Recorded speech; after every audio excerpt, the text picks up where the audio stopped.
Hola con todos, mi nombre es Diego y es un gusto continuar con nuestra serie El fascinante mundo de la Biblia.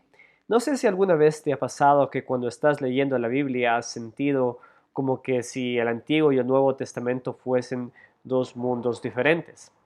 En esta serie estudiamos cómo ambos testamentos juntos apuntan a un tema principal, a un tema central, que es el plan eterno de redención en nuestro Señor Jesucristo. Esta serie de lecciones están basadas en el libro El Gran Panorama Divino, que tú lo puedes encontrar en la librería Palabras de Esperanza. El día de hoy empezamos una nueva lección titulada El Reino Profetizado, con lo cual básicamente cubriremos todo el Antiguo Testamento desde el libro de Reyes hasta Malaquías. Empecemos. En la lección anterior vimos cómo Israel en el tiempo de Salomón vivía su era de oro. Es más, dijimos que de alguna manera este parecería un buen final para la Biblia, ya que todo parece estar bien. Dios había cumplido sus promesas establecidas en el pacto con Israel y con eso también las promesas hechas a Abraham. La descendencia de Abraham finalmente era una nación grande que vivía en la tierra prometida, disfrutando paz de sus enemigos. La nación vivía disfrutando las bendiciones de Dios a través del reinado de un rey sabio que reinaba bajo la ley de Dios, y aún más la presencia de Dios mismo habitaba en medio del pueblo, habitaba en el templo en Jerusalén. Todo esto parece ideal, hasta que al final encontramos al rey de Israel, un hombre extremadamente sabio, siendo alejado de Dios por sus concubinas extranjeras, quienes lo llevaron a adorar a ídolos. Esto, a la luz de lo que hemos leído en la Biblia hasta ahora, nos dice que seguramente Salomón no es ese gran líder prometido de Judá, quien aplastaría la cabeza de la serpiente, es decir, que terminaría la maldad. En realidad Dios se molesta con Salomón por su pecado y decide venir en juicio, pero por amor a David no trae el juicio inmediatamente, sino que lo hace después de algunos años, después de que Salomón muere. Aquí podemos ver la verdad de la Biblia de la representación federal, es decir, que Salomón, al ser el rey de Israel, es de alguna manera el representante de Israel ante Dios.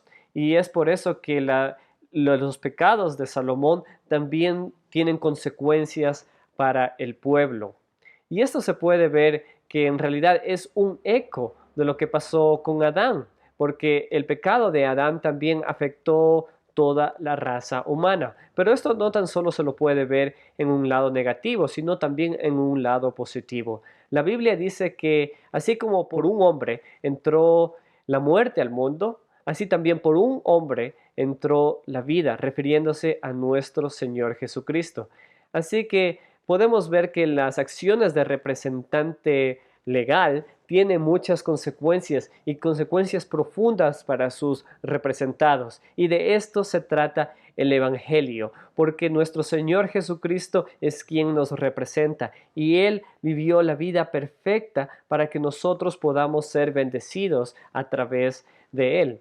Pero bueno, ahora veamos o enfoquémonos en el tiempo de Israel. Veamos cómo el pecado de Salomón afectó al pueblo de Israel. Regresando al relato, después de que la muerte de Salomón, o después de la muerte de Salomón, se desata una guerra civil en Israel. El reino es dividido en dos. El reino del norte recibe el nombre de Israel y es liderado por un hombre perverso llamado Jeroboam. Este rey hace algo terrible. Lleva a Israel a la idolatría. Al igual que en los días en que Israel estaba en el desierto, Jeroboam hace becerros de oro y les dice a los israelitas: estos son sus dioses que los sacaron de Egipto. Jeroboam tenía miedo de que los israelitas bajen a Jerusalén a adorar en el templo. Así que Jeroboam establece santuarios alternativos fuera de Jerusalén para que los israelitas adoren supuestamente a Dios. Esto significa que Israel rompió completamente el pacto hecho con Dios en Sinaí y por lo tanto iba a sufrir las maldiciones del pacto. Y seguramente esto pasó. Israel a lo largo de 200 años tuvo reyes malvados que incitaron al pueblo a pecar, explotaron al pueblo y los llevaron a guerras. Finalmente, el reino de Israel fue destruido por el imperio asirio. Y así, de esa manera, las 10 tribus del Reino del Norte nunca más llegaron a ser una nación independiente.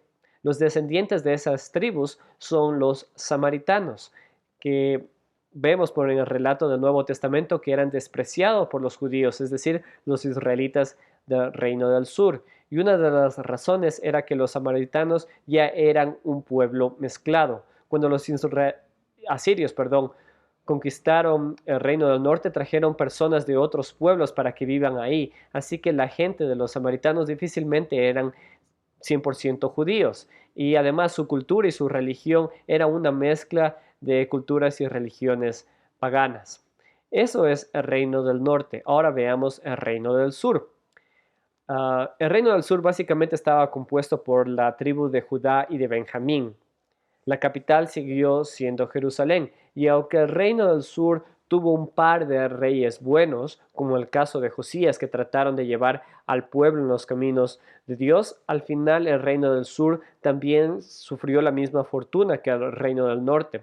Judá fue destruido por el imperio babilónico, por el imperio de Babilonia. En Segunda de Reyes, y bueno, eso lo podemos ver en Segunda de Reyes y Segunda de Crónicas. Con esto podemos ver dos cosas: la fidelidad de Dios al pacto y la severidad del pecado. Dios dijo a los israelitas que no adoren a ningún ídolo. Dios les dijo que Él es el único Dios que los sacó de Egipto y que solo Él merece ser adorado. Dios en el pacto se comprometió de darles la tierra prometida y de cuidarlos. Y esto definitivamente pasó. Esto es lo que hemos visto en las lecciones anteriores del reino parcial. Entonces Dios ha cumplido su parte, pero también eso significaba que Israel tenía una parte de cumplir, y esta era de ser fiel a Dios.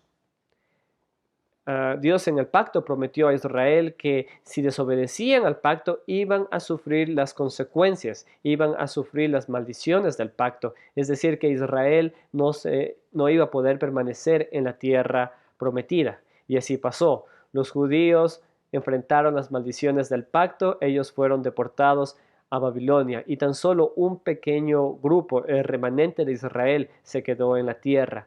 Jerusalén fue destruida, sus muros fueron destruidos, al igual que el palacio real e incluso el templo. Con ellos todo este patrón del reino de Dios que vimos en la lección anterior, que parecía que todo ya estaba consumado, también fue destruido. El pueblo de Dios, la nación entera de Israel, fue destruida. El lugar de Dios, la tierra prometida, ya fue dada a otras naciones, y la bendición de Dios se convirtió en la maldición. Israel perdió lo que los hacía el pueblo especial. La presencia de Dios dejó de morar en medio de ellos. Ya no había un rey que gobierne bajo la ley de Dios. Entonces, todo realmente parece estar perdido. Pero bueno, no todo. Casi todo está perdido, pero no todo. Porque aun cuando Israel fue infiel a Dios, Dios permanece fiel. Dios había hecho pactos, Dios había hecho promesas a David, que le daría un hijo quien reinaría para siempre, cuyo reino no tendría fin, un rey que traería paz al pueblo, que derrotaría a sus enemigos. Este gran rey es el líder prometido desde Jacob, que vendría de la tribu de Judá y quien sería la verdadera herencia de Abraham, quien traería la bendición para todas las familias de la tierra y quien finalmente se convertiría en el aplastador de la cabeza de la serpiente. Y de esto se trata toda la Biblia, la búsqueda de este gran rey, quien recibe el nombre del Mesías o del Cristo. Pero hasta aquí llegamos el día de hoy. Mi nombre es Diego y les agradezco por su compañía, y les invito a que lo sigan haciendo en la próxima lección para seguir estudiando más del fascinante mundo de la Biblia. Saludos.